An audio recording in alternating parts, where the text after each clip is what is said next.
বর্ষাকালে ফুল তুলে নিই, আগে পুজোটা সেরে নিই। চা খাওয়া হয়ে গেছে, দরজা জানলা খোলা হয়ে গেছে, চৌকাঠে জল দেওয়া হয়ে গেছে, নিচে পরিষ্কার করা হয়ে গেছে। নিচে তো ফুল তোলা কোনোদিন দেখাইনি, ছাতেই দেখাই। আজকে এই দেখুন এটা চায়না টগর, এই ফুলগুলো তুলবো। আর ওটা বড় টগর। এবার একটু গাছের ডাল একদিন ছেঁটে দিতে হবে, বড্ড বড় হয়ে গেছে, লাফিয়ে লাফিয়ে আমাকে পারতে হয়। এবার ওই বড়টা নেবো।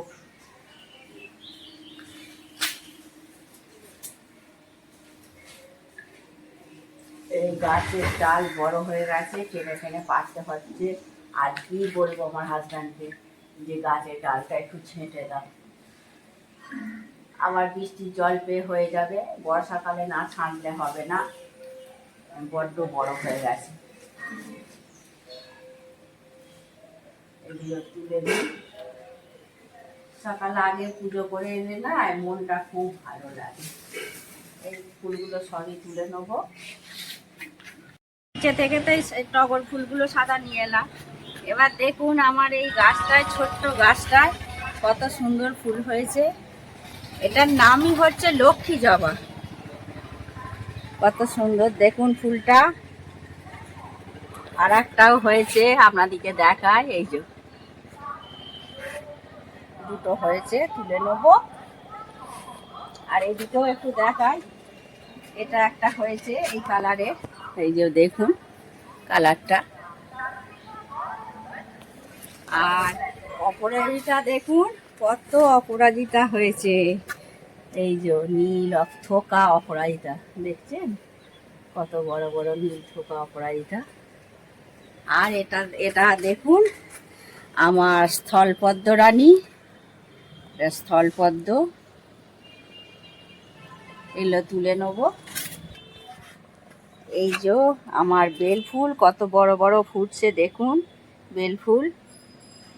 আর এদিকেও আছে দেখুন, এই যে আচ্ছা এইটাই দেখাই, এই দেখুন সাদা অপরাজিতা, সাদা অপরাজিতা। এগুলো এই আমার ফুলের আছে, এই ফুলের গাছ আছে, এক ভর্তি হয়ে যায়। আর ওইদিকে আছে একটা হলুদ জবা, ওটা এখন হয়নি। এইগুলোই তুলে নিই। নমস্কার, আমি গীতা, ঋতুর লাইফস্টাইলে সবাইকে স্বাগত। আজকে আমি বোঁদে তৈরি করা দেখাবো। বাইরে এখন খুব বৃষ্টি হচ্ছে, বৃষ্টির আওয়াজ আসছে খুব। যাই হোক, কিন্তু রান্নাটা আমাকে এইটা এখন করতেই হবে, পরে করলে হবে না। করে নিই, শুনতে নিশ্চয়ই পাবেন। বোঁদে তৈরি করছি দেখুন। ওই জন্য বেসন নিয়েছি, বেসনটা ফেটিয়ে নিয়েছি, পাতলা করে ফেটিয়ে নিয়েছি, নিয়ে ঢাকা দিয়ে রেখেছিলাম মিনিট 15। প্রচন্ড বৃষ্টির আওয়াজ, বাইরে দারুণ বৃষ্টি হচ্ছে। একটু ফুড কালার দিচ্ছি,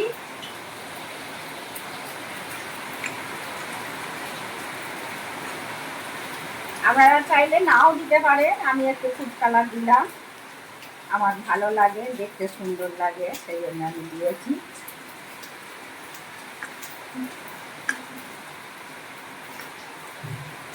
এবার আমি কড়াইতে তেল দিয়েছি,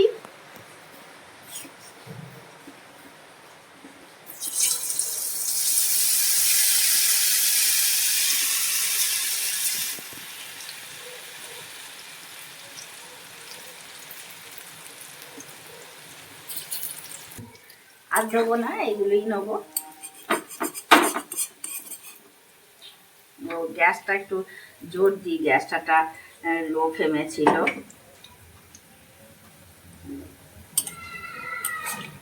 বেসনটা ফেটিয়ে রেখেছিলাম, ওই সামান্য একটু দিয়েছি, খাবার সোডা অল্প দিয়েছিলাম।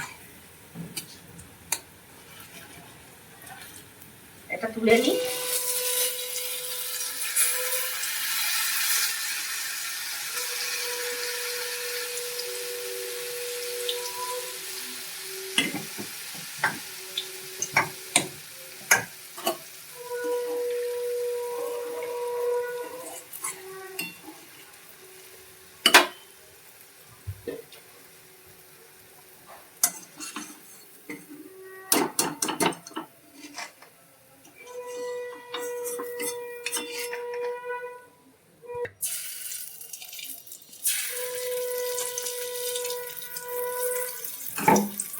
গ্যাসটা জ্বেলে নি, গ্যাসটা জ্বালতে হবে, একটু জ্বেলে দাও।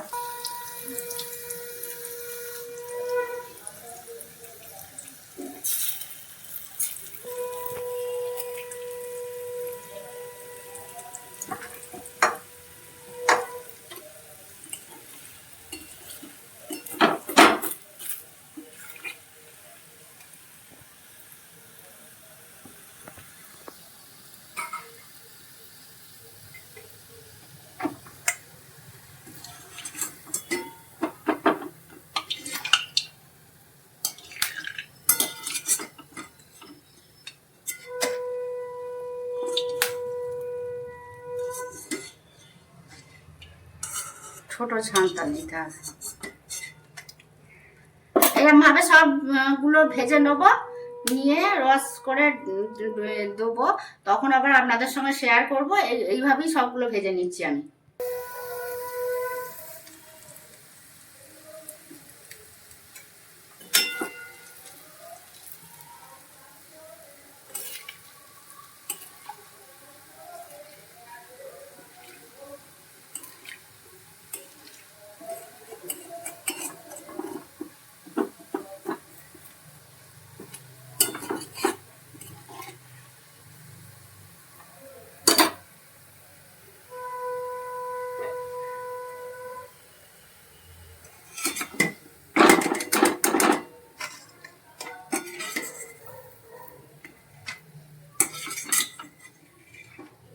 এরকমভাবেই সবগুলো ভেজে নেবো। এখন অনেকগুলো বাড়ি হবে। এই চিনিটা দিচ্ছি কিছুটা এই এরকমই জল দেবো।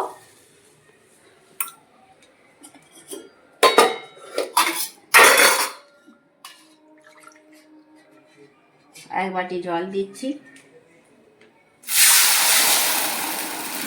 আর একটু দেবো, 1.5 বাটি জল দিলাম।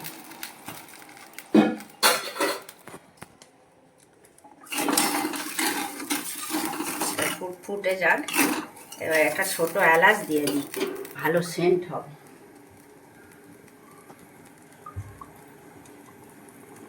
রসের মধ্যে একটা ছোট এলাচ দিয়ে দিলাম।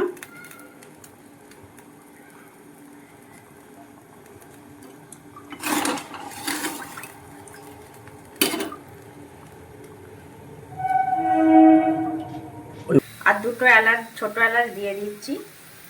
আনতে গেছিলাম, ফ্রিজের ভেতর ছিল। রসটা একটু ঘন করে নেব।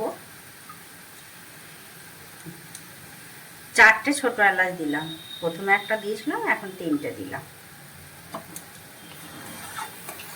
এটা রসটা ঘন করে নিই, জাল করে করে একটু ঘন করে নেব। ঘন হয়ে এলে তারপর দেবো। এবার ভেজে রাখা বোঁদেগুলো দিয়ে দিচ্ছি। রসটা হয়ে গেছে, ঘন হয়ে গেছে। এবার দিয়ে দিচ্ছি।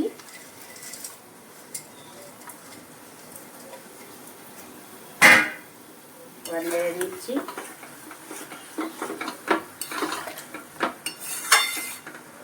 এবার কম আছে, একটু চাপা দিয়ে রাখবো। কম আছে, একটু চাপা দিয়ে রাখছি। তারপর এসে আবার দেখাচ্ছি, মিনিট 10 থাকবে, তারপর আবার দেখাচ্ছি। বোঁদেগুলো রসে ফুটিয়ে, দেখলেন তো ফোটাচ্ছি, ফুটিয়ে একটা জায়গায় ঢেলে নিয়েছি। এবার বোঁদেটা কিরকম হয়েছে সেটা আপনাদেরকে দেখাই। এই যে দেখুন কিরকম হয়েছে, দেখুন। আর দেখবেন একটু হাতে করেই তুলে দেখাই। এই দেখুন রসালো সুন্দর বোঁদে তৈরি হয়েছে। আপনারা যদি এরকম তৈরি করতে চান, আমার রেসিপিটা দেখবেন আর আমার পাশে থাকবেন, আমাকে সাপোর্ট করবেন। আর কত তাড়াতাড়ি দেখলেন বোঁদে তৈরি হয়ে গেল। এটা আমি গণেশ চতুর্থীর দিনেতে এই লাড্ডু করেছিলাম, আর বেসন খানিকটা ছিল, রেখে দিয়েছিলাম ফ্রিজে। আর সেইটাই আজকে আবার বার করে কিছুটা বোঁদে তৈরি করলাম। আপনাদের যদি ভালো লাগে লাইক, কমেন্ট, শেয়ার ও সাবস্ক্রাইব করবেন। আপনারা ভালো থাকবেন, সুস্থ থাকবেন। দেখা হচ্ছে পরবর্তী ভিডিওতে।